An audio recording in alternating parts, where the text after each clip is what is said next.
Okay, everybody find a seat and we'll come back to order.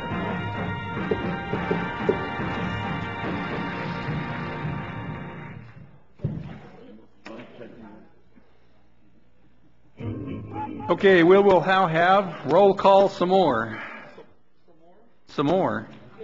Councilmember Holmdahl? Here. Councilmember Starbuck? Present. Councilmember Lingle? Here. Mayor Pro Tem Ashley Costa? Present. Mayor John Lind? Here. And now we will have the Pledge of Allegiance. If you would all please rise and join me. I pledge allegiance to the flag of the United States of America and to the republic for which it stands, one nation, under God, indivisible, with liberty and justice for all.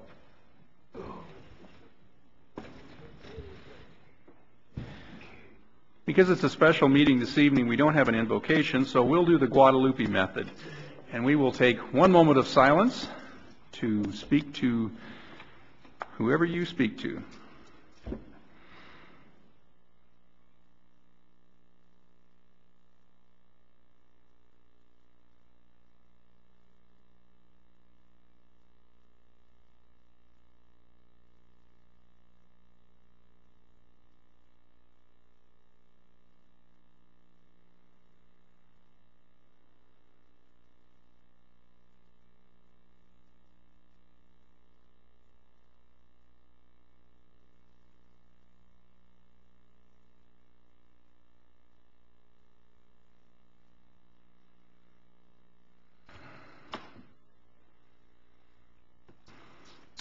Okay, and now we'll have the city administrator's report.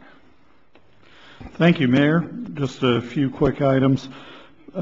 First of all, just report about myself. We just continue doing some tours of city facilities and meeting more people internally and externally to the organization. We've been following up our continued discussions with Vandenberg Air Force Base. It was on base yesterday and today. Looking for opportunities that we might have to share services and for the good of the Air Force there and for the good of our city. We had an exit interview with our auditors, and that report will be forthcoming to you. But I just wanted to, spoiler alert. It was the bottom line. What I look for is the word unqualified. Normally in our society, unqualified doesn't sound good, but in auditing circles, that's the word you're looking for. You want them to have no reservation at all in the opinion they're giving as to your financial reports, and happy to report we have an appropriate unqualified opinion. And we'll be bringing that forth to you later on. We had another class of the Police Citizens Academy kickoff, and I think it's just a great program. Good to see that going forward. I do want to give a heads up and a report about an upcoming building code workshop we have. And it's my understanding that staff had reported to you in December that we're planning to have a workshop in the first quarter of 2014. I think it was Councilmember Costa had asked for something within 4 to 6 month range. What I'm reporting tonight is to say I think we're going to target that 4 to 6 month range rather than first quarter of 2014. Among other good reasons for doing that is our new building official starts April 1st, and we'd like to get that person on board and incorporate them, and would rather therefore target May as the time to come back to you with that, if that's meeting everybody's appropriate ideas of schedule. Then the final thing I have, I'm going to ask Joanne Plummer if she'll come up and give us a little report on the Criterium event. Thank you. Good evening, Council and members of the audience and Mr. Mayor. As you recall, in December, you approved the sponsorship of the 2014 Valley of the Flowers Criterium event here in Lompoc. And I just wanted to share with you, as the event moves forward, we have had some changes, and they are some very good changes. At this time, it appears that the 805 Criterium weekend will in fact be expanded to a 3-day event, with day 1 and day 3 taking place here in Lompoc.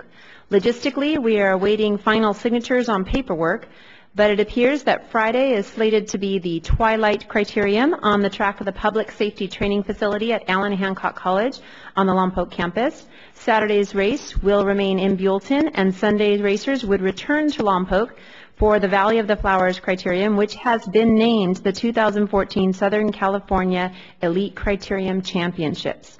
The other great news is, now you're going to like this one, there is no additional funding being requested to add this Friday night event. In addition, I was just informed this evening that KSBY has agreed to be the Criterium Weekend event sponsor for our media sponsors. So we're really thrilled with that. That comes with a great media package, and I just wanted to make sure that you had the most up-to-date information as the committee moves forward on this program. Mother's Day weekend. 9th, 10th, and 11th. And we're 9th and 11th in Lompoc. Joanne, thank you very much. That is really good news. Because I didn't ask for any money? Oh, no. Well, that too. Yes. But the event going to 2 days, using our facility, promote it, that's wonderful. Thank you. The committee is thrilled. A lot of minds have been coming together to see. Originally, as you may recall, we were going to be in Santa Barbara for a Twilight Criterium event. The track proved to be a great opportunity, and everybody at Hancock has been very generous and supportive of bringing this to fruition. Great job. And that's going to be on the EVOC track, the high-speed. Correct. Are you guys going to go over the railroad tracks too? Are we going over the? I haven't been out there. Oh yeah, there's railroad tracks there, but you have to kind of go off to the side. It's a 1 mile closed loop track that we're going to be racing on. Yeah, there's a railroad track, but you can hit it or miss it. It's your choice. We're going to plan on missing it. That will be our goal. Okay. Congratulations. Oh, you're racing? I'm spectating. Thank you. Thank you. Okay. Staff requests and announcements. Oh, City Clerk. Nothing. Okay. You know, I don't know why we have that on there, because we have never had one in the entire time that I can remember. Can we just... Well, that way we know she can still talk. Oh, okay. Maybe we could just take one thing off that you wouldn't have to type every time. I guess it's cut and paste. Oral communications. Your opportunity to talk to us for 5 minutes about anything. If you're here to talk about something that's on the agenda and you can wait, that's better. But if not, come on down. And you have to say your name. Okay. And you have to adjust your microphone down. I know.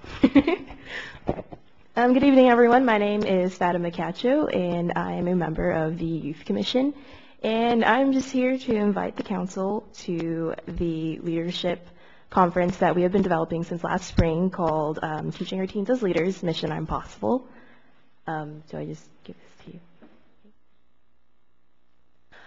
So just some insight on the conference is that we actually started this in, I guess, April of 2013 after attending a conference in a neighboring community.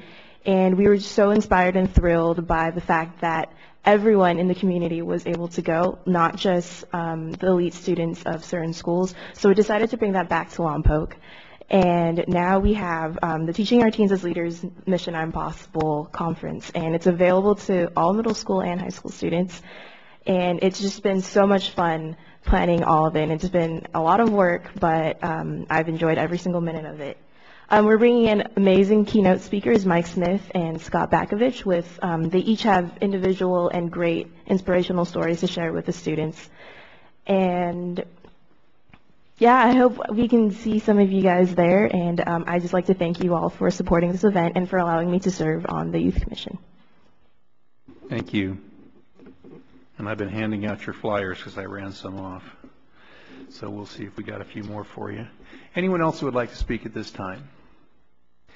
Seeing no one rise, we'll close oral communications and we'll come back to the consent calendar.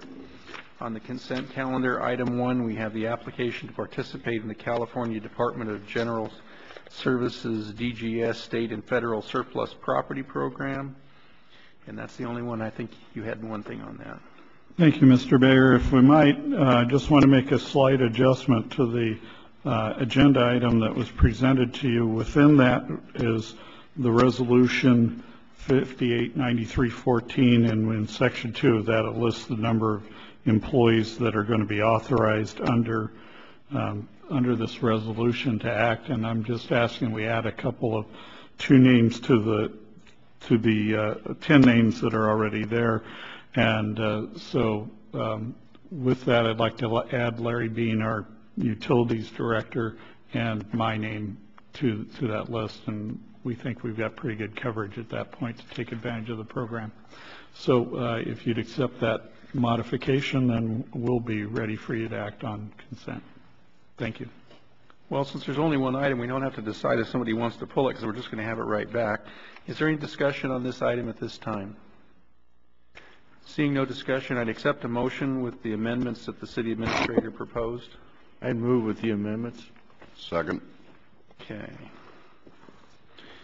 And is there any discussion on this item? Seeing none, could we vote, please? And that passes 5-0.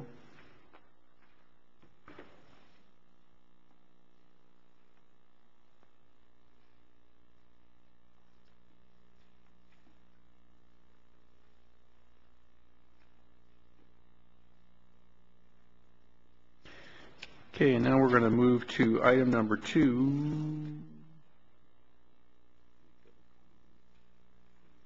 Yeah, there's no public comment on consent, so that was an oopsie. Then the first item, or the next item, would be selection of the mayor pro tem for a term of 1 year or until a successor is chosen, and this would be Councilmember Holmdahl's rotation, assuming he wishes to be the next in line. Yes, I would appreciate to have that. Everybody else had a turn, right? Right. Okay. So it would be my pleasure to nominate Councilmember Holmdahl and be looking for a second. I'll second. And is there any discussion on that? Seeing none, could we vote, please? Yeah. And that passes 5-0. I think this is the one time you can vote for yourself and it's okay. Okay, and the next one would review and appointments of the commissions and committees, and when I would just ask that each council member look at the list and see if you want to be off it or on it. And I make my same offer to you, Councilmember Costa. If you would like to be off it, I go to the same place and I'm happy to go, but if you want to keep going, I'm happy to have you go. As long as Councilmember Holmdahl is okay with continuing to be my alternate, I think we've kind of done well at the coverage. I'm comfortable with staying on this year, as well as the CAC. I'm more than happy to stay on that. I hope nobody takes me off of that as well. And the alternate for NCPA, all 3, I'm very comfortable staying with for an additional year. Okay, Councilmember Holmdahl, are you happy with what you got? Yeah, no problem at all. Councilmember Starbuck, are you happy with what you got? I'm fine. Councilmember Lingle, are you happy with what you got? I'm pleased. Okay, well, I'm happy too. So now I would accept a motion to continue doing what we've been doing, I guess. Continue the same appointment schedule. I move the council committee internal appointments. Okay, and a second, please. I'll second. And is there any discussion? And seeing none, can we vote, please? Sir, cancel that. Yes, sir. There is one. I'm sorry, on the second back page. The California Municipal Utilities. If it's okay, I'd like to be the alternate to Mr. Holmdahl. Okay. The reason is, I mean, this is utilities. I'm already involved in the NCPA, so it'd be sort of, I'd like to stay in tune, so I'd like to be the alternate on that. Okay, maker of the motion, are you good with that? No problem. Second of the motion, are you good with that? Okay. So we're going to adopt the list as proposed with the addition of Councilmember Lingle as the alternate to the California Municipal Utilities Association. And now there's another one. Sorry, I have a question. The creation of C3H, the Central Coast Collaborative on Homelessness, we now have an official representative in and of myself, and so I don't know if that needs to be included on the appointments list. I don't think so. Who established that? Who appointed you, or how did you get? Council appointed her. I believe it would be from appointments by outside agencies. And it's something that, I mean, we've committed to attending, and every other city is represented on the board. It doesn't need to be on the list. You can keep going. I think what I'm saying is that I would like it to be on the list. You didn't say that. Sorry, I didn't make that clear. Okay, so what is the official name of this? That's the Central Coast Collaborative on Homelessness.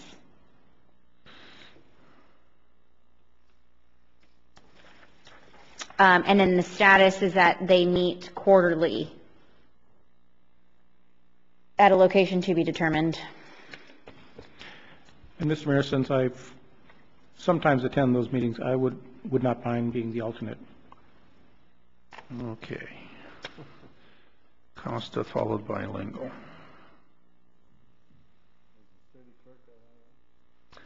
Yeah, she's nodding up and down, and I'm writing as fast as I can. Okay, now we're going to go back. Maker of the motion, are you okay with adding that to the motion? Yes. Yes. And Yes. second? Yes. Okay. Anybody else want to throw one in? Last chance. Going once? Going twice? Gone. Could we vote, please? And that passes 5-0 with the 2 changes.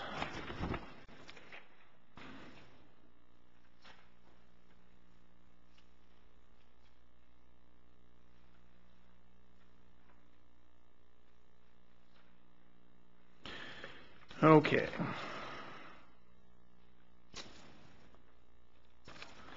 And that brings us around to item number 4, the adoption of Resolution 588814, modifying certain electric utility rate schedules. Brad? And I just want to say they have worked long and hard to bring this really, really detailed change forward, particularly a number of Saturdays. Mayor, council members, this has been actually getting some of these schedules to have wording consistent throughout the schedules was something I thought was important to bring forward, but not important enough to bring forward on its own.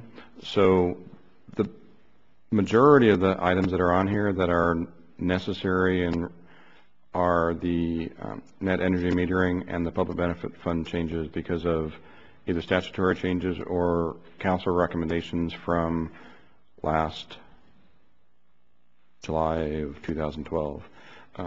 Instead of reading through the staff report, and I kind of characterize the staff report as 4 different staff reports on 4 different items.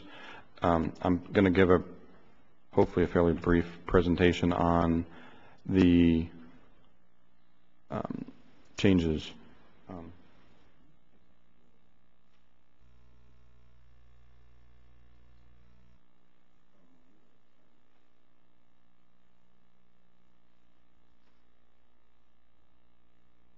Sorry about that. I made a quick second presentation in case there were some questions about the rates, but this is the right one. So, the recommendations that are in the staff report, there's 4 specific recommendations. Adoption of the public benefit program, rate schedule changes, revisions to the net energy metering and the self-generation rate schedules, which are required by AB 920, which revise some of the solar, I don't want to say solar systems because it sounds like it's stars and moons and stuff, but solar projects. The eligibility changed, and there's some criteria that how much can be provided for by each utility. One thing that the Economic Development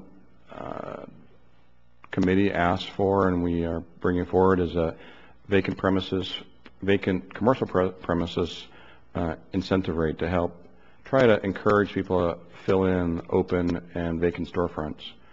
And then finally, the one that came that's kind of tagged along with the rest of it is the general updates to some of the language in the other schedules. I want to mention that nothing that I'm doing tonight is going to change the primary rate reductions that you imposed in July of 2008.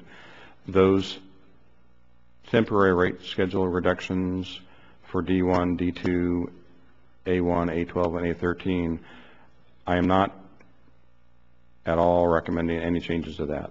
Those temporary reductions are staying in place. This is just affecting the public benefit, net energy metering, self-generation, and language changes. This did go to the Utility Commission on January 13th. They recommended that they be brought forward and adopted as recommended. Prior to that, I actually went to the Economic Development Committee, I believe it was in August, to go through the business vacant building proposal. This kind of goes through, this is my agenda. It just kind of classifies some of the items. This presentation, I created it both for a presentation tonight and also so it can be standalone for people to review in the future since it's on the website. So some of the schedules, some of the pages are educational on purpose, and I'm not going to go through a lot of those in very much detail. There's a lot of words on here, and I am not going to go through all of them. The primary purpose of the public benefit program is a state mandate requiring us to spend 2.85% of our electric revenues on certain programs. Since the introduction of AB 1890 in 1996, our generation of revenues to support this program have been based on kilowatt hours, and it's never been enough to meet the 2.85 requirement. So we've always supplemented the revenues generated by this rate schedule with effectively customer rates that are paid for out of D1, A1, A12, those kind of things. The purpose of this that was presented in July of 2012 was to allow the public benefit program schedule to be standalone so it can generate the 2.85% revenues necessary to sustain the program without getting money advanced from the other rate schedules.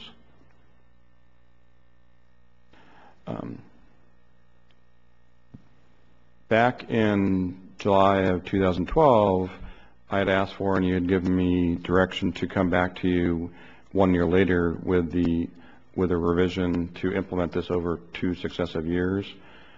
That was July 13. It's now January of 2014. So the water and wastewater rate study came in between and kind of delayed this process.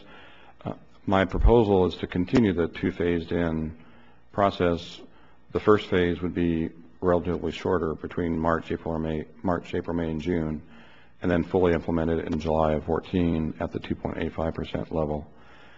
The first phased amount, the typical residential customer, 325 kilowatt hours a month, would actually see a reduction of about 6 to 7 cents per month in the first phase, and then in the second phase, their cumulative number would be closer to 4 cents. It's a very, very small difference.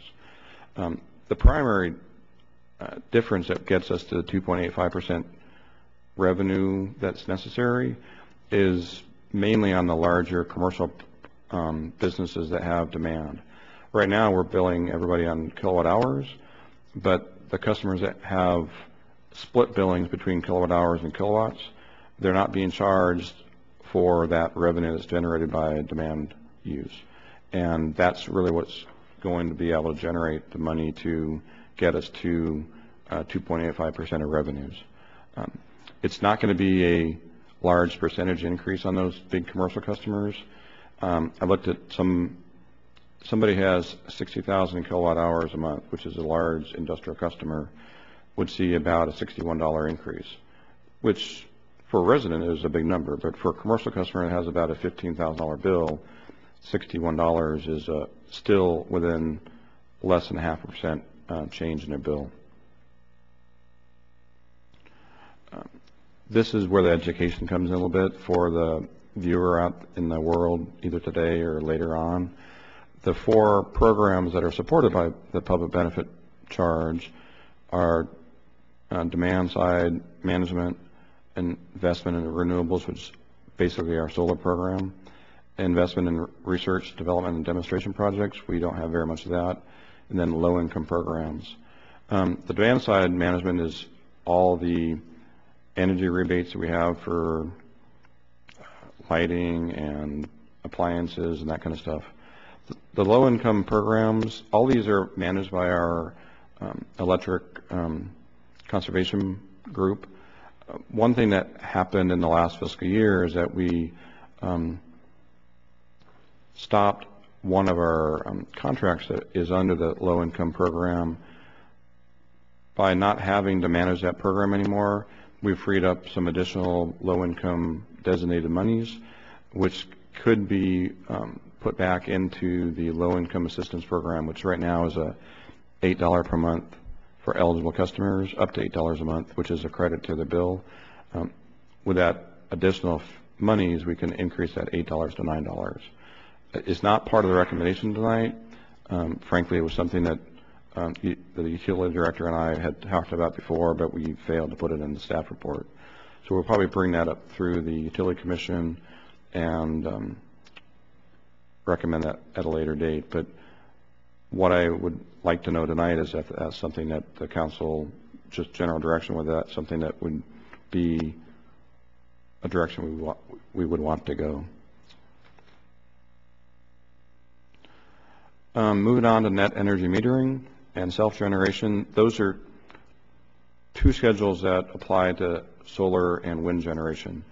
AB 920 changed the rules to require us to allow up to 5% of our load from 2.5% for customers that have solar on their roof that don't want to get a credit based on the net energy metering schedule, which is more beneficial to the customer than the self-generation. That 5% represents about 1.3 megawatts based on our demand, maximum demand that we've had since SB1 went into place in 2004, which is about 26.3 megawatts. Right now we have about 800 kilowatts installed, so that leaves us roughly 500 more that can be installed under the net energy metering schedule. After that, people can still put solar on their roofs, but they would not get the net energy metering rate. They would basically pay us for a distribution rate that would allow us to recoup our cost of providing the lines to that customer for the energy that they're using in their facility. Also, the utility director looked a little bit into the program. We have a $50,000 limitation on commercial and roughly a $10,000 limitation on residential, but it's not memorialized anywhere. So one of the changes we are recommending for the net energy metering is to put those $2 limits in there. The SB1 was created to try to provide for solar installations as widely as possible. So if we allowed just one or two large systems to go in and eat up all of our capacity, that's not quite the intention of what SB1 was looking to do.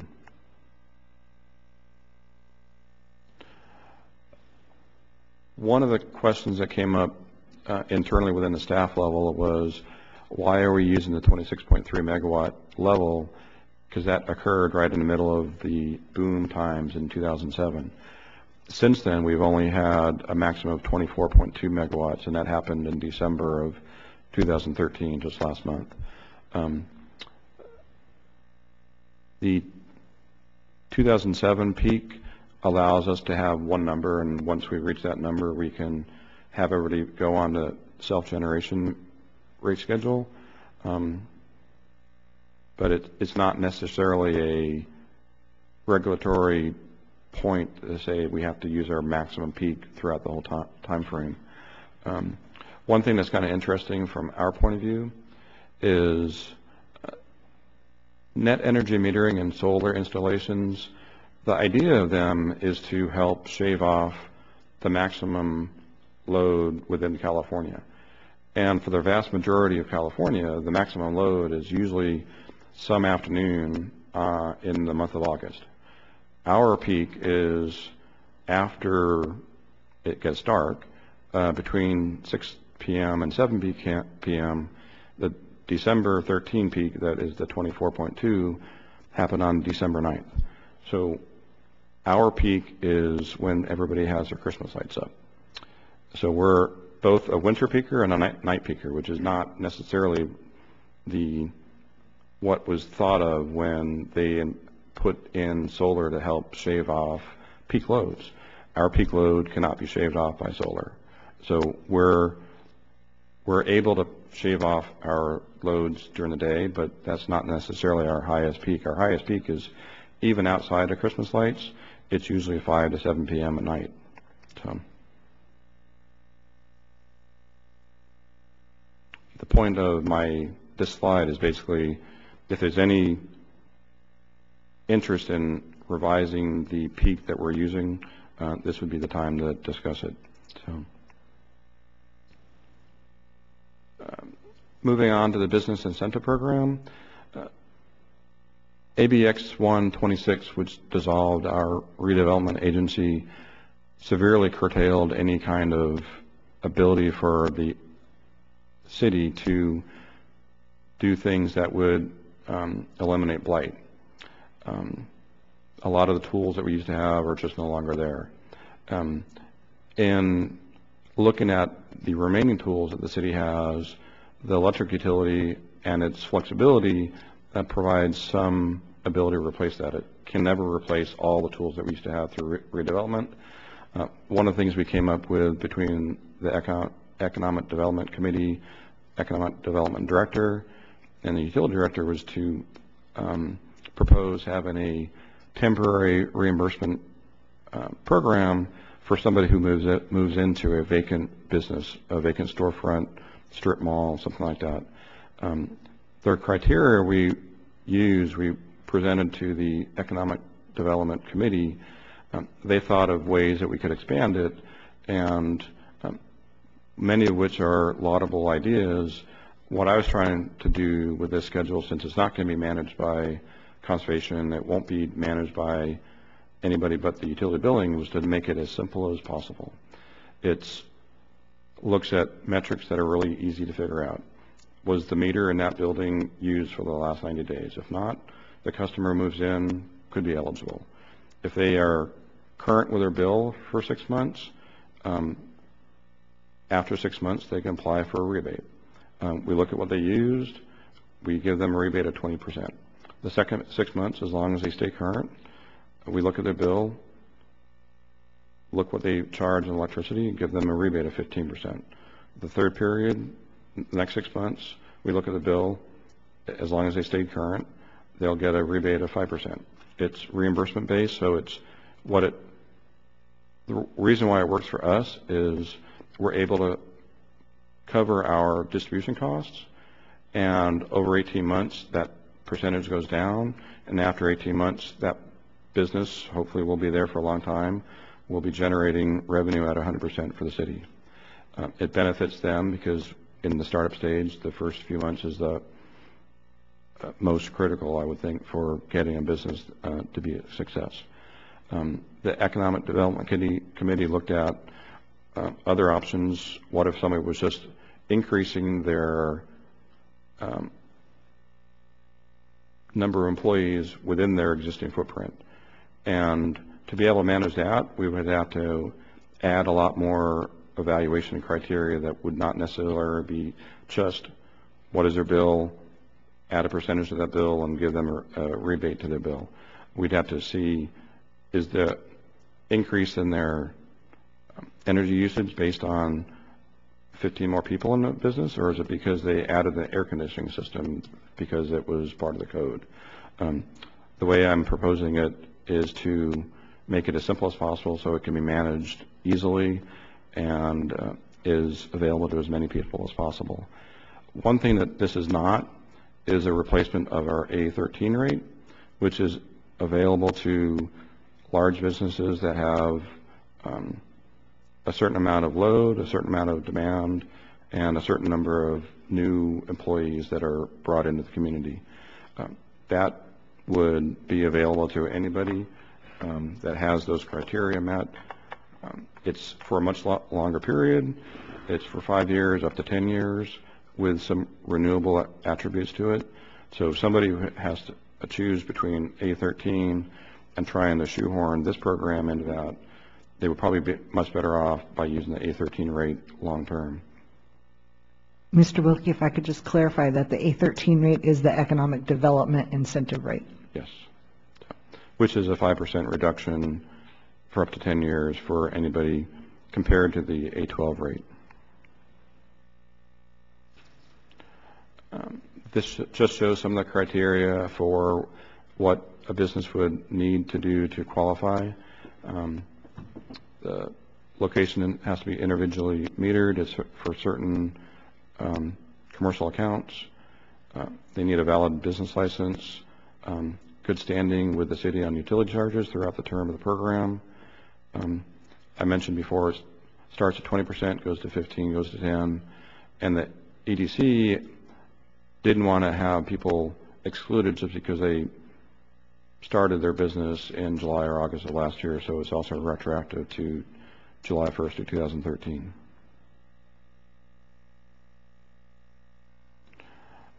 This slide is really just to give a little bit of information about why I was proposed some of the language changes. Improves transparency on the schedules, consistency amongst the schedules, and from my point of view, the more important part is to allow the customer and utility billing a much easier way of making sure that they're applying these rate schedules correctly. This slide is also a little bit of information for the education of the user. We have some schedules that are based on classes.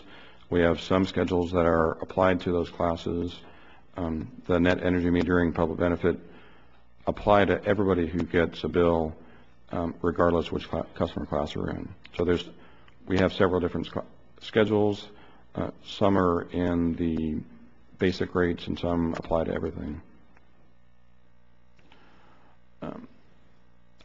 I added in the general conditions a substantial amount of glossary terms to help both the customer and our billing staff to understand better. I've had a lot of questions recently about what demand is, how demand is calculated based on somebody's bill. So there's language in there that helps somebody who's not an expert in electricity to understand what the demand charges are that show up on their bill. One other thing is on D2, the residential mobile home parks. That schedule is available for anybody who is sub-metering a master metered mobile home park, or there's only about 7 of them in town. This change is really just affirming that those 7 facilities would continue to get this rate schedule going forward. If somebody comes in with another mobile home park, this probably wouldn't be available to them at that point in time.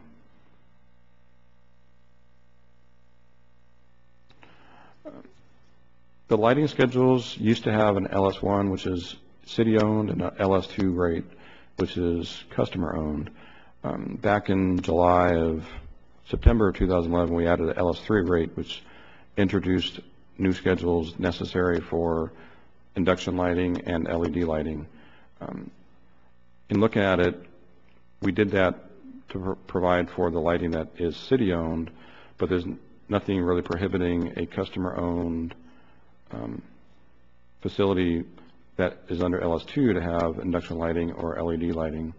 The changes that are proposed here is just extending those 2 rates to LS2. One thing that came up earlier is that, well, if you're adding it to LS2, why don't you just add it to the OS1, which is outdoor lighting for customer-owned facilities, but not street lighting. So that is something that I would, we can adjust that schedule before we actually get it adopted if you so desire. In looking at LS1 and LS2 this afternoon, we looked at it. We wanted to make sure that the customer rates are consistent between the existing high-pressure sodium and the LED and the induction lights. We may have a little bit of adjustment to the LS2 rate. Just wanted to give you that heads up, just to make them consistent, because the customer is paying for energy. So whether it's a LED 30-watt bulb or a high-pressure sodium 30-watt bulb, it's still 30 watts, and that rate should be roughly the same.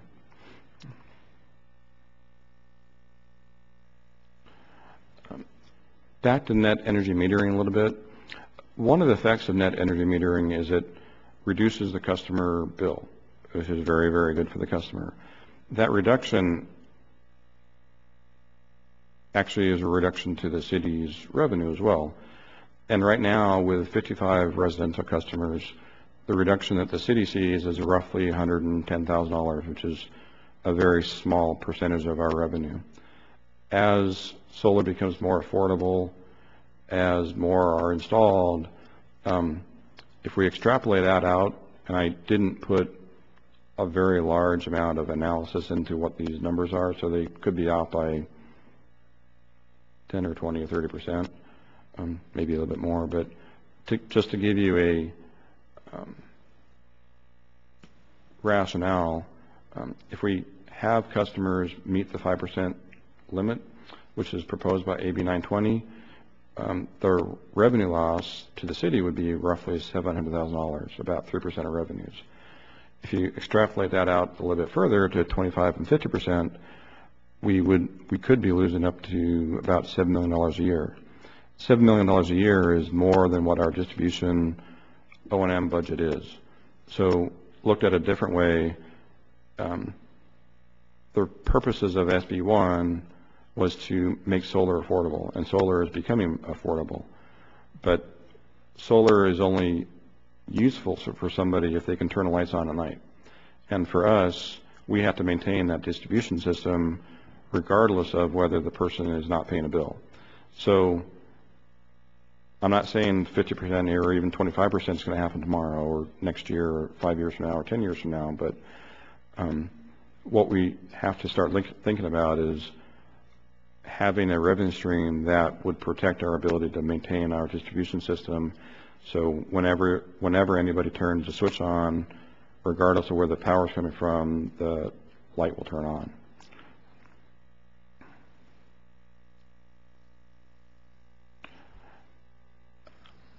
The city has about $50 million of investment in its distribution system, and if we use the same criteria we use for water and wastewater, that would be, to be able to replace that on a 30-year period, it would take about $1.5 million a year.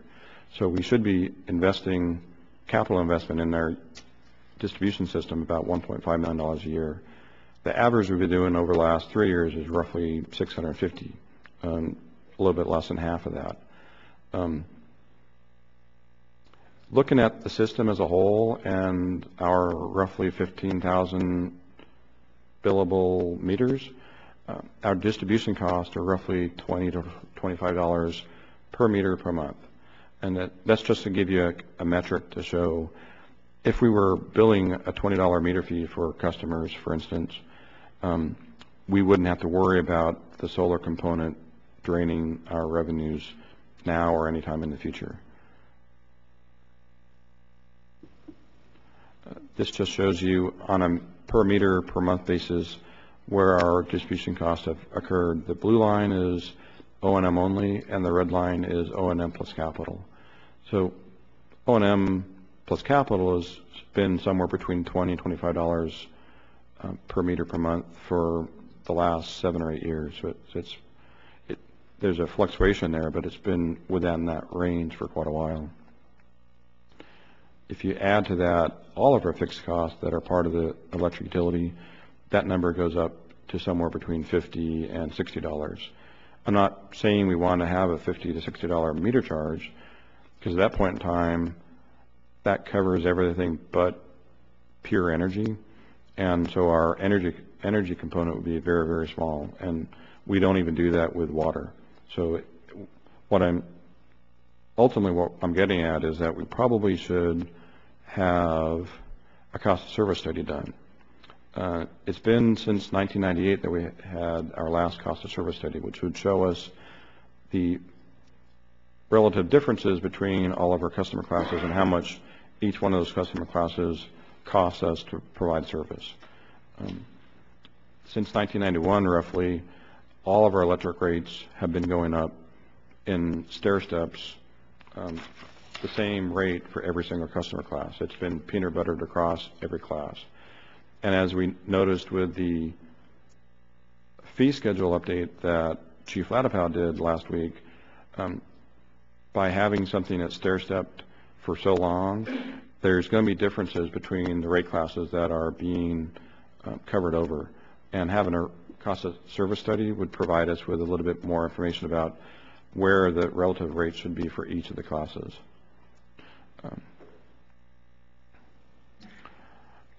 Getting back to what this is not, we're not changing any of the residential or commercial rates that were changed in July 2012.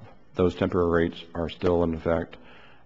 At some point in the future, maybe during the mid-year review in March or closer to June, we'll take a look and see how close we are between our estimate for power cost and utility cost for the electric utility compared to what we thought it was going to be.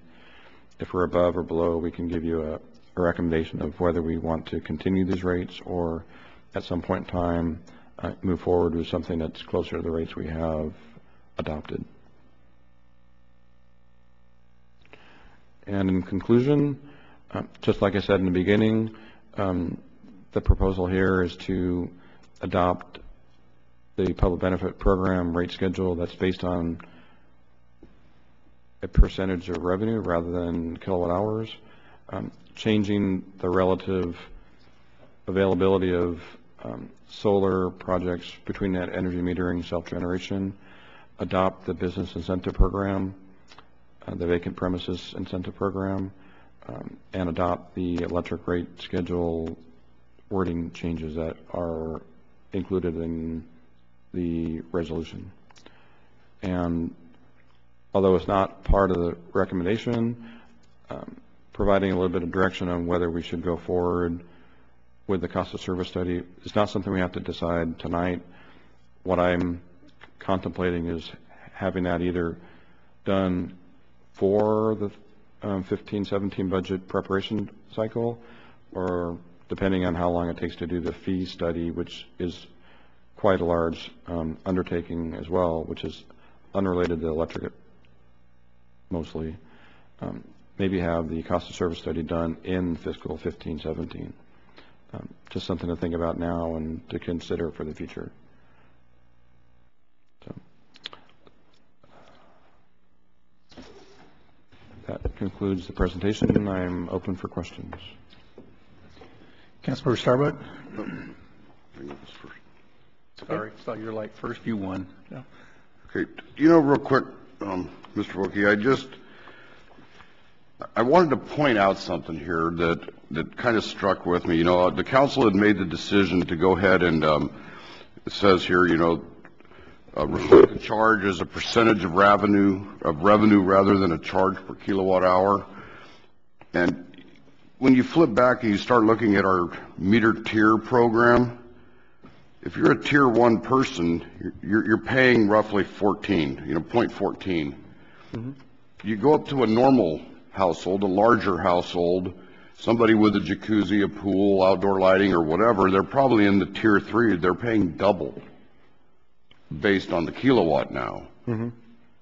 The percentage of revenue, so really, I don't know if that, I understand it, but I just don't think it's real fair to the high-end user. It's like we're punishing our water users now. We're doing the same thing with our electric users, and I just know there's no median on it, but I just wanted to point it out that the more power you use, you are going to pay a little more. Well, another way of looking at that is the 2.85% requirement is coming out of that 14 cents right now.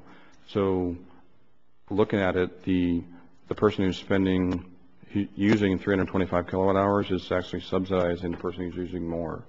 So this is making it a little bit more fair to all the customer classes because it's based on the revenue, because the our obligation is based on revenue.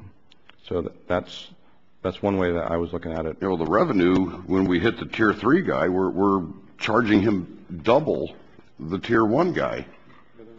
So, you know, is it putting it across the board? No.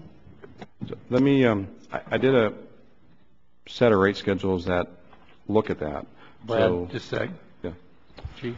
Yeah, I just wanted to comment, and it's a good observation. Indeed, those higher tiers are paying more, but it's not an arbitrary number. There are costs, particularly eventually some capital costs that are tied to higher usage. And so the intent of the tiers, particularly the higher tiers, is not to punish so much as it is to distribute costs that are appropriately attributable, in this case, to that higher use.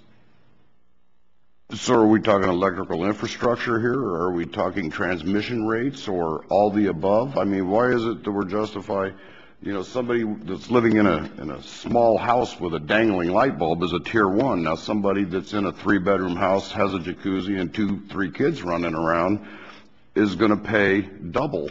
Because, and it is that we ultimately have to build more infrastructure to serve the large household jacuzzi and other electrical uses than we do the small single bulb user. And so again, the purpose is to appropriately attribute those higher costs to the higher users, and it's not a straight line elevation of our costs, and they do get incrementally higher. The rate of cost per kilowatt on our cost structure does escalate at a faster rate. It also happens to promote conservation at the same time, which isn't a bad thing at all, but the purpose is to appropriately attribute those costs. So I just wanted to make sure you understand. I realize we don't have to be happy about the fact that these costs are that much higher on the higher end use, but they are there for a reason to reflect the cost of service. Yeah. You know, I'm all about the business incentive program here, but just a quick question, Mr. Bevy. Does anybody know how many empty buildings we really have that would fall into this right now?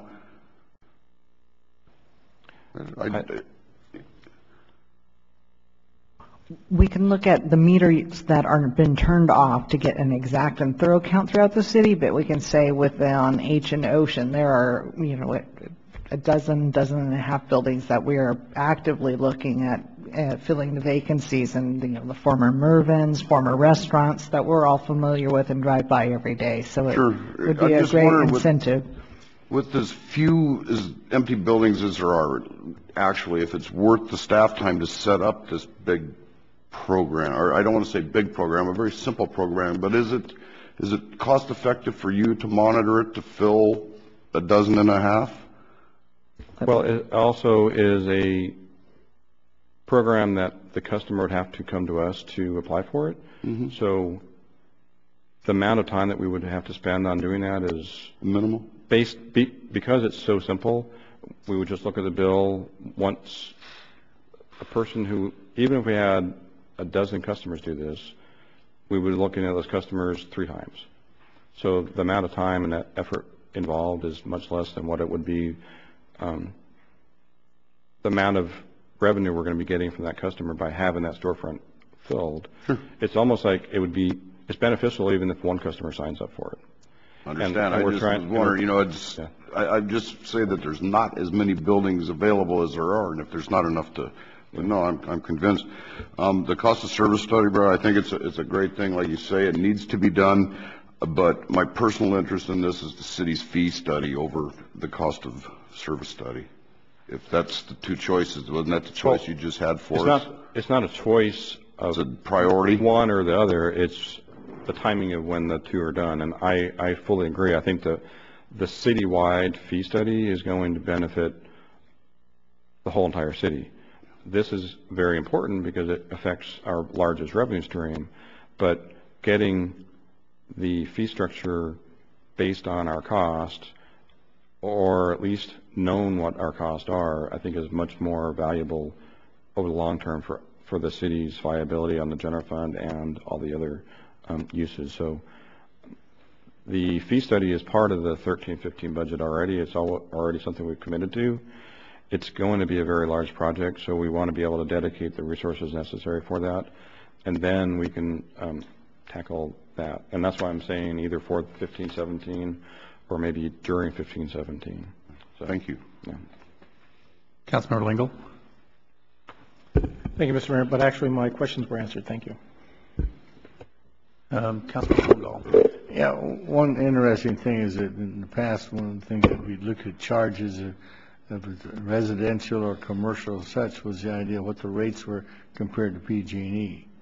And how do we establish where we're setting now? We used to be cheaper than, but we should, I think we're still there, but I don't know. That's the one interesting comment I had. Well, PG&E is actually being very kind to us because they just proposed a rate schedule to the PUC that basically raises up all their lower tiers by quite a lot, and they're reducing the third tier and they're eliminating the fourth tier, which basically makes our lower tiers much more competitive for residential, a lot more competitive than they had before. They're also implementing a $4.50 per meter base charge, which they were prohibited from doing by the PUC until the legislature came in and passed a bill that allows for them to have a base charge. So they're going to be implementing that in, I believe, July of 14. So from the very get-go, we'll be $4.50 ahead of them, unless at some point in time we decide to implement our own base charge. And a lot of NCPA members already have base charges. We have a minimum charge, but we don't have a base charge. So, in a commercial, how are we sitting with them? I know the reason why I'm asking the question is because I've got a well up the Magallita Canyon, and I see the charges that we're getting stuck with there. Because we did our 3% rate reduction in July of 2012, we're underneath the rates for PG&E for comparable rates that they have. But we're a lot closer to them on the commercial industrial than we are on residential. Okay. We are still below, but it's probably a good example is when DenMat came in from Santa Maria, they asked us to review it, and I can't really say very much about it, but they're happier here. So. Councilmember Costa. Thank you, Mary Lynn. I wanted to first talk about the business incentive program. I think that's great. I think it's another tool in the toolbox, absolutely. I'm glad that it's retroactive, so folks who have just recently opened will still reap that benefit as of July of 2013. So over the last 6 months, I know of one business in particular that has opened. So that may be able to take advantage of that opportunity, which I think is really fantastic. My only comment about that would be, I think we need to just stay flexible. So if nobody takes advantage of this program over the next 6 to 12 months, we probably have to tweak it and be able to say, how can we make this either more user-friendly or more of an incentive if we're just on the cusp. Okay. I have a feeling that I think it's structured really well, and I think it will be utilized. I think it is a good incentive. But in the case that it's not utilized, I would just recommend you come back to us if it's not proving successful. And I think we talked to the Economic Development Committee this is a tool for them. So they'll be the ones who will be able to say how much use it is. And if they come back in 3 to 6 to 9 months and say nobody's interested, they might be able to tell us why. It may not, going from 20% to 50% may not mean much to somebody.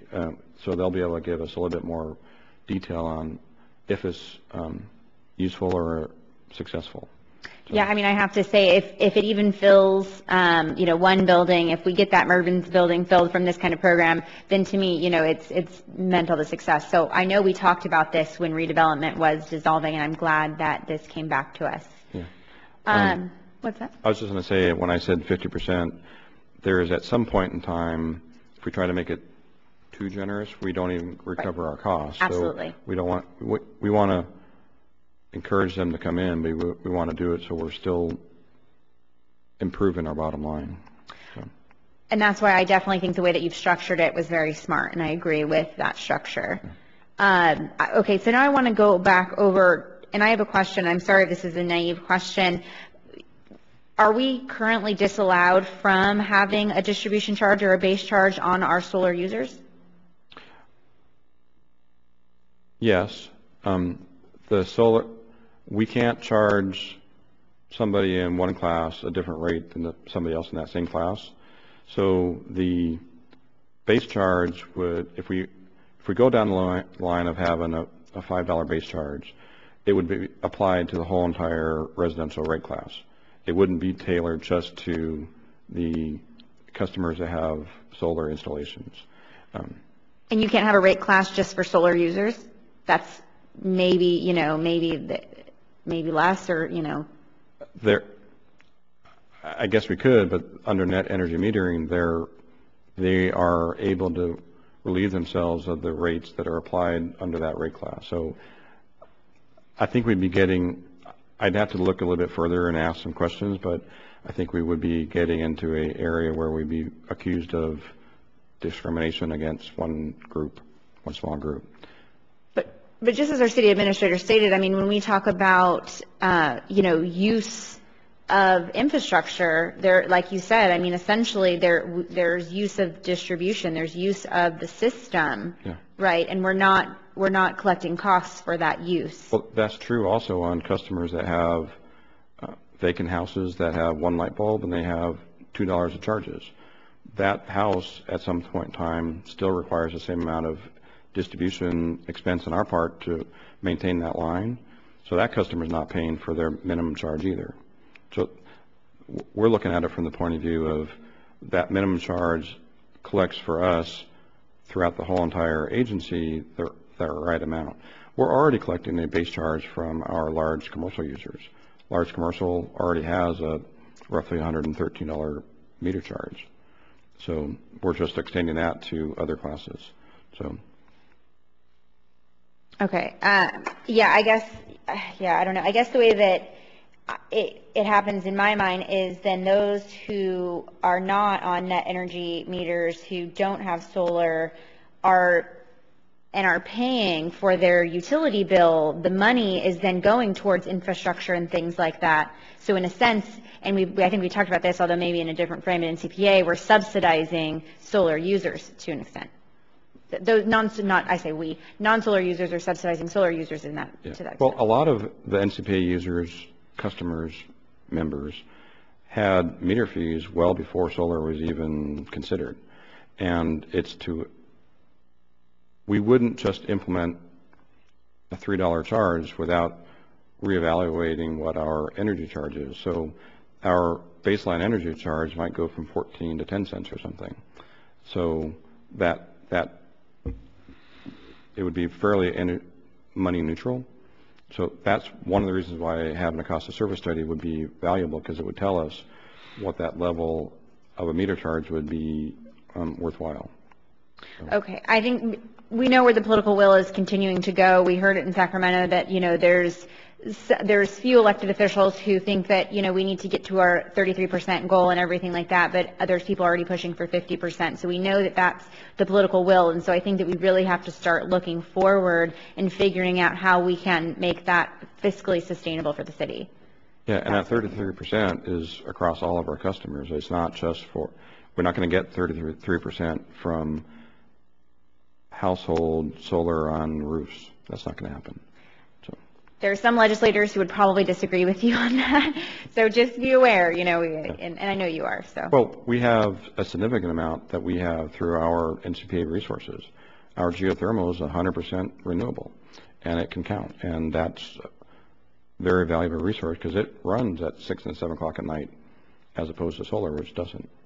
Absolutely, absolutely. But we just, again, I cannot impress upon you enough what I took probably from Sacramento is we just have to be very careful, because there are some cities who are taking it, or some communities that are taking it to that level.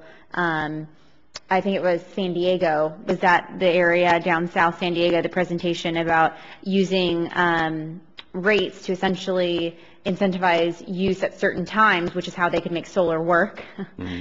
It gets a little tricky that way. But I'm just saying that because there's communities who are pushing the envelope and are doing these things, we have to be aware that it may be impressed upon us in the future.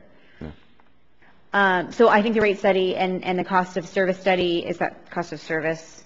study, I think, are both absolutely necessary. I'm definitely on board with that. And then I just had one additional thing, which was the public benefit program. Is that something that the city has to administer, or can we contract out for that? We've always done it ourselves because it's closer to the community. We've had parts of it contracted out before, and we've actually brought those back in to save some money. That's one of the things I mentioned about the $8 and $9. By bringing in-house what we had used to be doing with a contract, we're able to give more money to our low-income customers. So in my old job, we did contract it out because we didn't have enough staff to do a conservation program, but that effectively made our administration of the program one of the highest in the NCPA group. And what are the encumbrances on the money? What is it? Is it like, can you use it for like raw materials, or does it have to just be used for the utility bill, or is there a flexibility with those for funds? low income, you mean? Mm-hmm. We do it as a credit against the bill, so the customer doesn't get a check. I get that. I'm wondering if there's flexibility to do something outside of that, if you can use the money for something else. Yeah, the low income program, we also have a low income program for customers to actually buy new refrigerators, so they can get rid of an old clunker, and that program, we get them the refrigerator and they pay it off through the utility bill. So there is flexibility. What we have is what's generally available through other NCPA entities, but we're not trying to make as many programs as PG&E has, because we don't want to have every one of those programs cost money to administer. So we're trying to keep it small enough and local enough for what is beneficial to the city. Some agencies have rebates for SEER 14 or 15 air conditioning systems. That makes no sense for us at all. So by having it locally administered, we can make sure that our money is going to the best use. So here's where I was leading you to on that, and I would like council to think about this, and I don't know if this could work, but this is my thought, is paying somebody's $8 off of somebody's bill only helps them that month with $8 off of that bill. If you, however, go in and install, or as you've mentioned, replace energy inefficient items in the home, whether that's weatherization or ventilation or whatever it is, there's a variety of things you can do. And actually, then you could potentially make their bill $8 cheaper for the next 5 to 10 years. Does that make sense? Yeah. So for me, there is a program that the Community Action Commission of Santa Barbara County runs. It is an energy efficiency program. I don't know if you're aware. Which our customers are eligible for. Right, they are. And I think the challenge there is that they have certain funds for Lompoc, certain for Santa Maria, certain for Santa Barbara in the Valley. And so they expend those funds in Lompoc that they have to expend in Lompoc. They have received both state funds and federal funds and privately owned utility funds as well. So they're really good at managing multiple funds. And again, this is just an idea that their administration's already in place, their staff is already in place. Essentially, we would be giving them funds to just focus on energy efficiency programs in Lompoc only, not to displace funds currently being spent. And I'm not saying this, I don't know if, as a CSA board member, I just suggest it because I know about it. But to me, that seems like there would be higher impact than $8 a month off of a bill. That was just my train of thought. There are some limitations. In my old job, we actually did exactly what you're saying. We contracted with the local CAA, which is the same version up there, to provide both the low-income assistance program, but also to expand their ability to do that kind of work in our community. I don't know if that's something that conservation has looked into, but it's certainly something they can look into. Yeah, I kind of stepping out of my boundaries, because that's not really something I'm familiar with. It in my capacity is what I used to do, but that's really something within the area of utility conservation. And I by no means want, I mean, if there is a dedicated staff member, I know you said we've decreased staff costs, so I don't know how much time of staff it takes. I don't want to, you said, there is a locality to it, and I understand that. But if we have sort of a program that I think could have higher impact, I think it's something we should be looking into. And I bring it up just because it's a large part of the staff report tonight. Thank you. Yeah, this is kind of a question for Joe.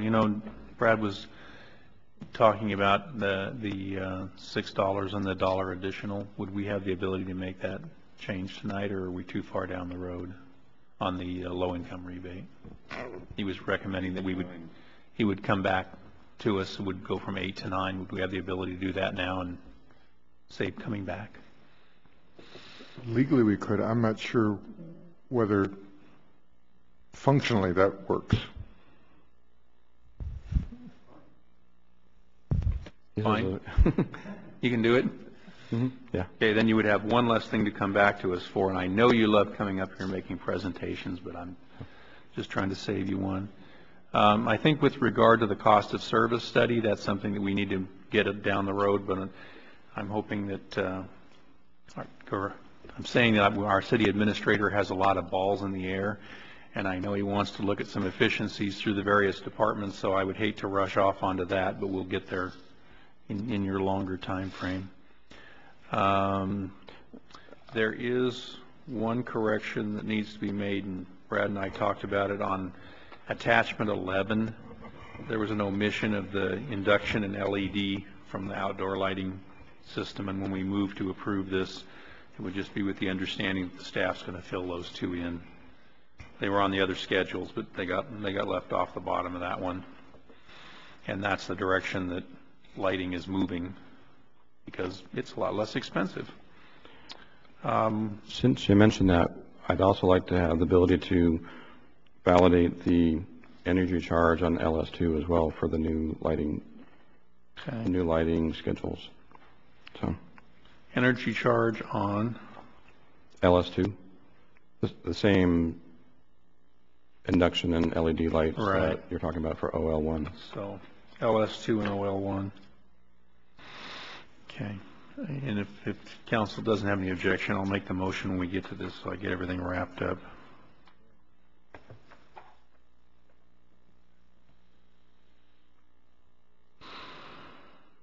Okay. I think those are my comments, and oops, it's going to go to oral communication, but sure, that's fine. Well, I just wanted to state maybe I didn't say it clearly enough.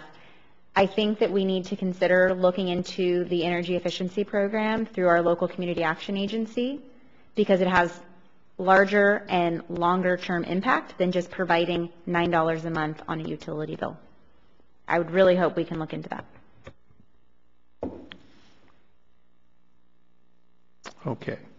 And now we'll go to oral communication. By the way, before I say that, having worked on umpteen economic development opportunities, water rates and sewer rates don't really impress anybody because they're pretty minimal in businesses, but an electric rate is the very first question. So this is right on the money. And now we'll go to oral communication, your opportunity to talk to us about this subject. Who wants to say something? Steve, I think you're it, buddy.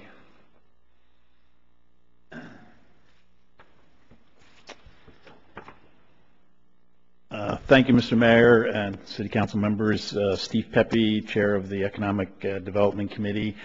I'm here to support what the staff is recommending on item number 3, which is the Business Incentive Program.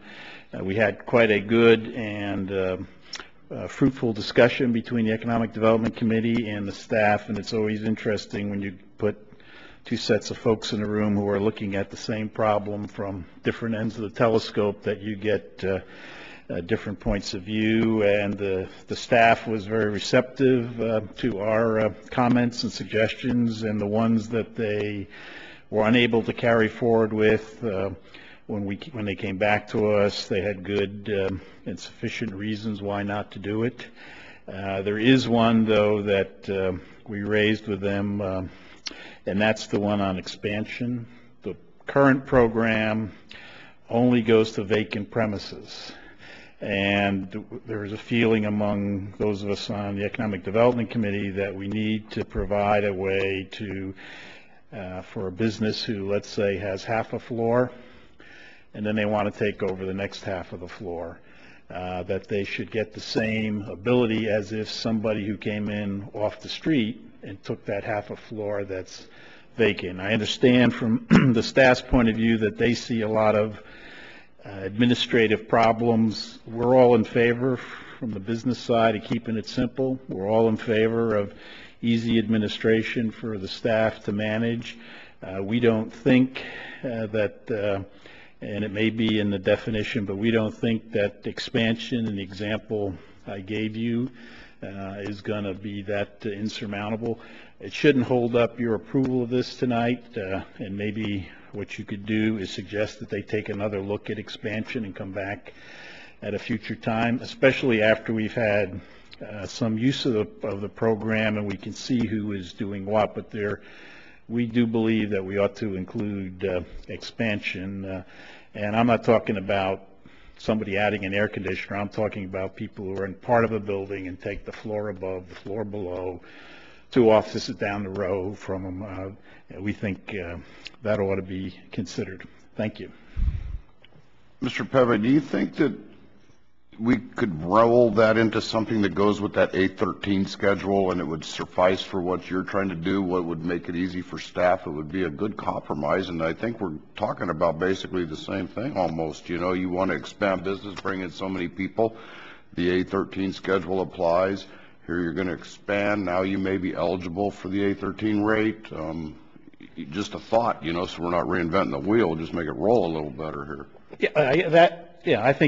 I think that's one way to approach it, but from a business point of view, and especially in the wine business, a lot of time you'll expand, but you're not going to have any employees because we need case storage, or we need barrel storage, or we need tank storage. So if I take the place next door that's vacant, already has an electric meter, hasn't been used, and then I kick it in, I would think that this ought to apply. And it may be in the definitions. I haven't read all the fine print, and maybe Brad has already covered the example I gave you, but a lot of times it's not, you're not going to add employees, but you're going to provide more taxes to the city, more other I just stuff. threw that employee part out there. Okay. But yeah, I think they've done a great job. I think they've been very receptive, very open, very professional. It was fun working with them on it. I would just challenge them, if you might, to take another look at expansion and see if there isn't a way we can cover that as well. Thank you. Anyone else? Going once? Going twice? Gone. Actually, I had that exact same conversation with Brad, and I think we came around to two ways of looking at it. Number one, if you took the place next door and it was vacant, then this rate would apply. If, on the other hand, you added on to an existing facility, you would have to have a separate meter for whatever you were adding on to get the rate.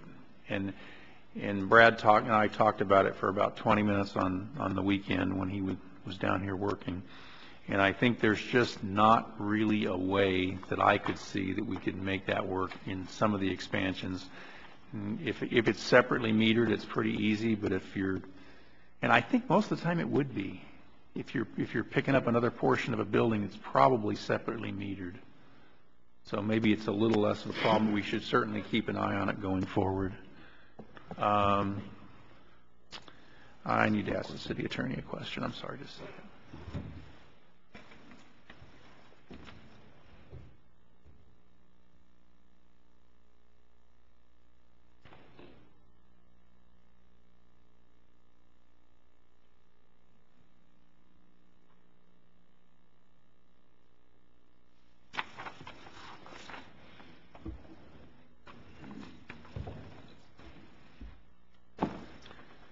Okay, so let's kind of go through a little consensus here. I think everybody understands and agrees to the percentage as opposed to the way we've done our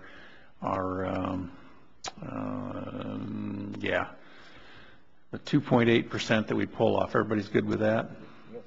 Okay, and everybody's pretty good with the new incentive rate for vacant buildings and the method of applying it? Yes. And what's the next piece of it that I'm missing? I'd like to tagline on that. Okay, go for it. That we look at, like Mr. Pepe said, how to maybe use it as an incentive for expansion, and maybe we should reevaluate our A13 schedule and see if that's really working for us. It has been successful based on my experience, but I see what he's maybe looking for. we could use it then, you know, for. I see what he's looking for. I'm always looking for one more way to get people here. What's the next section, Brad? I'm mental blanking. You had 4 on your first slide. I just wanted to go through them. On the staff recommendation, it's adoption of resolution 5888. Yeah, I got all that, but there were components, so I'm just trying to knock off the components in case somebody has a question. Then I'm going to get to Councilmember Costa's discussion item. The net energy metering changes for that and the self-generation schedule. Okay, everybody good with those, the solar schedules? Yeah. Okay. I would have one comment on that. When we come around, and we do need to go to a connection fee in all of our rate schedules and revise when we do this rate study, we need to go to that just as we did when we did water and sewer. Electric's kind of the one that's off by itself. And one of the things that we need to consider based on our recent experience is we need to determine who's on underground and who's on overhead, because underground is wearing out in 20-some years and overhead is lasting a lot longer, and we have a very large future cost for underground replacement. So that's going to need to be a factor that we probably would not have considered before, because I think all of us thought underground was forever and it actually should last longer than aerial cable, and our recent experience is that it does not. It's just exactly the opposite. Okay, then there's the question of the additional dollar that Brad would like to come back to us later, but I've asked the city attorney and we could handle that now, so we would add the dollar on to the low income rebate rate. Everybody good with adding that now? Dirk? Yep. Dwayne? Yeah. Ashley? No. No? Okay. So we got 4 in favor and 1 against, so we can I'd like to make some comments. Does it have to do with what you want to talk about on the other side of it? On the public benefit charge money? Yes. Yes. Because I want to come to that next. So we're going to move to that right now. Well, that has to do with the dollar, because it can be, because that's the funds going towards that program as opposed to. Okay. It looks like Mr. Bean is making his way up. I'd like to hear what he has to say. Sorry for interrupting, Councilmember. Come on Ashley, down. but I'd like to try to clarify. The 2.85%, the whole thing is not just used to give everybody $9 back. It's used to benefit all kinds of programs. That's what we use to give the solar rebate to the customer that's wealthy enough to afford a solar on his roof. It doesn't just go to energy efficiency or low income. And I can't say for sure that Mary Kamer works with CAC to help our homeowners with improvements, but we have rebate programs for energy efficiency in all aspects. So I can answer that at a later date and get you more detail. But I have seen the people that come in, and most of those that use that $8 a month rebate are probably renters, apartment dwellers, etc. So I'm for continuing that, and we'll work with Mary and talk to CAC and see if we can partner. I understand why, in a way, we'd be in favor of that, because essentially we're utilizing money that we have to collect and then paying ourselves back that money, because that's just going to their utility bill. And if we put energy efficiency upgrades, we would probably get less from their bills. Their prices would be decreased. So I understand the ideology behind it. I am just saying the funds, I think the funds could be better utilized. So maybe what we need to do is take a look at all of our programs and see if we are using the funds in the most effective way possible for our customers, which is what it is used for. To piggyback on what Larry was saying, someone who gets that $8 credit is not prohibited from getting work done through our energy efficiency stuff. So they can get both of those. They can get the efficiency savings that would reduce the bill and continue to get the $8 as long as they meet the income qualifications. But the extent of our energy efficiency program is what? It's limited. I mean, there's some really great options there, right? But it's not. Well, one of the rules of SB1 was that we couldn't reduce the amount of funding that we are providing for low-income assistance. So low-income assistance is set at a certain level. So what we're trying to do is increase that. And the low-income assistance is in that reduction. It doesn't say we can't expand the efficiency activities that we are doing through rebates, activities that are improving the facilities that are using those energy in a low-income house or a non-low-income house. So. Definitely understand that. And then I by no way am opposed to staff's recommendation in the sense that these things need to be adjusted and we need to collect that. However, my concern was just that we are using the money in the most efficient way for our customers. That's it.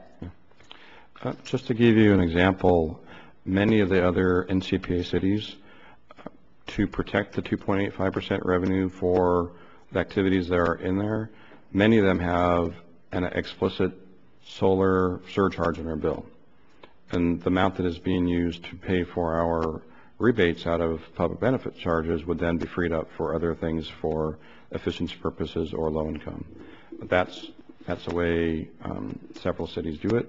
We had the wherewithal to have it part of our public benefit funds, but there's nothing prohibiting us from having a solar surcharge on everybody's account to pay for the rebates that are being provided to a fairly few number of our customers. Okay. And just, I'm a little bit familiar with this issue. Part of the problem with the low-income credit is the bulk of those are renters, and they wouldn't have the ability to make improvements to the building. The landlord would have to do that. So we took a different direction many years ago, and we did the appliance rebate program, which directly benefits the renter. And if they move somewhere else, they're going to take the appliance with them, and the benefit's going to continue going forward. So that's kind of the reason it went in that direction. And there's another component too, but I just don't remember it. Should have been. Yeah, I don't think that one applies to it. I think that's on the commercial side. Okay. Any other questions at this time? Okay, so I'm going to make the motion that we receive the report and adopt the attached resolution 588814 regarding the electric rate schedules, approve an establishment of a business incentive rate program, and authorize a formal, I'm not going to do that because I'm going to let the city administrator come back with that. So I'm going to do the first two, and then I'm going to, number one, validate the energy charges in LS2, and number two, add induction LED to OL1, and number three, increase the low-income rebate by $1 per month per user. And I'd be looking for a second. A second. Okay. Yeah, don't everybody rush in at once. Okay, is there any further discussion at this time? Seeing none, could we vote, please? And that passes 5-0. Thank you. Okay, and now we come to written communications, and the clerk gets to speak again. Thank you. Nothing. No written communications. 3 words, huh? Yeah. Oral communications. This is your last opportunity to spend 2 minutes talking to us about any subject. Going once, going twice, gone. Council requests, comments, meeting reports, etc. Ashley, you want to start out this time? I've always pick on Bob. I attended an NCP conference in Sacramento at city expense. Oh, you want me next? Anyway, I got 2 things. One, I'm going up to Pismo on Friday to the league dinner. The city's paying for my dinner. I'm paying for my gas. And then I don't know if everybody read the Lompoc paper, but there's an excellent article, since I talk about wine all the time. It was from Wes Hagen, talking about, well, basically he's taken on it. I found out a gentleman from L.A. in the paper saying that water is not as efficient. I don't know if you read the article. It's talking about how much water it takes. 175 bottles or 4.5 cases of wine over an entire time frame. So they're talking about how many bottles, how much wine you drink compared, and how much water, so your losses go up there. It's interesting, for example, 1 bottle of wine requires 3 liters of water compared to 25 gallons of water for 1 pound of dry rice, 63 gallons of water to produce 1 egg, 40 gallons of for a person typical 10-minute shower. So in other words, just for a chicken to lay an egg, it takes 63 gallons of water. So I think it's an excellent article, and the idea that Steve was telling me there's a gentleman down in L.A. just said how terrible the wine is. It's taking all this water in this drought condition and such. And Wes's article, and this was in, I can't remember which page, what date it was, but just in the last few days. So I held it for the meeting. If you get a chance, I've got it. Somebody wants to read it, but he Are did. you recommending that we shower with wine? Yes. Yes. Get dual purpose. You get drunk and you get clean at the same time. Mr. Mayor, I forgot to mention that I also was in Sacramento for the League of California Cities at the policy committee meetings at city expense. I'm going to check the facts on that, Mr. Holmdahl. I really didn't have anything to report, but I did want to report that the ad hoc committee and staff has released a contract compliancy document for public review, and we did it through the Human Services Commission last Wednesday. So anticipate that being here to council in March so we can be done with that. Thank you. Thank you, Mr. Mayor. 2 things. First, I also attended the NCPA meeting in Sacramento. It was on January 21st through the 23rd. My expenses were paid by NCPA other than the mileage. So I used my own car, and the city did pay my mileage. My other thing is, just for the public, hopefully everyone's watching still.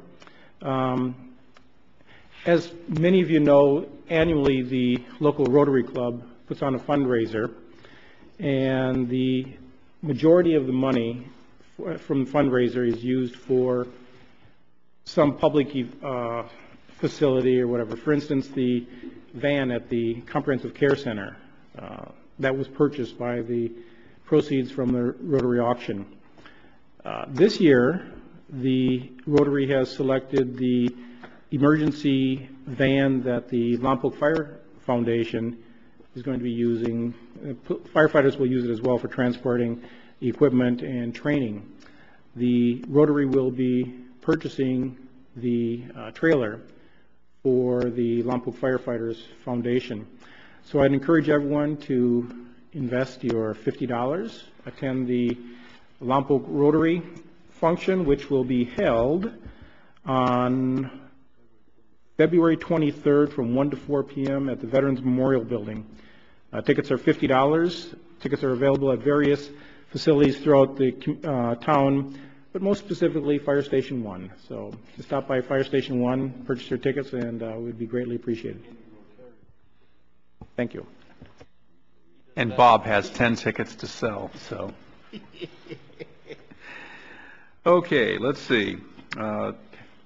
Last Tuesday after council, I drove up to Sacramento for a League of Cities committee meeting on Wednesday, which dealt with what the topics will be at our upcoming League of Cities conference in September, which will be in Los Angeles, so it'll be close for a change. But it's amazing what you end up with. So I was sitting there talking to the mayor and a council member from Paradise, California. Can't be a bad place. And we were talking about local issues, and they mentioned a derelict motel they were dealing with. And I was interested, and they explained it all to me. Then to my left was the Riverside City Attorney, and he started explaining it all to me. So what it all boils down to is when you go through the code enforcement process and you get to the point where the person simply won't do anything, there's something called an administrative receivership done by the court, And so I called the guy in Riverside who hooked me up with the company that does it, and they sent up some packages. So here's one for everybody so we can get it going forward. And I would simply say that there aren't enough of them. There we are. We got enough. And Stacy, I'll share.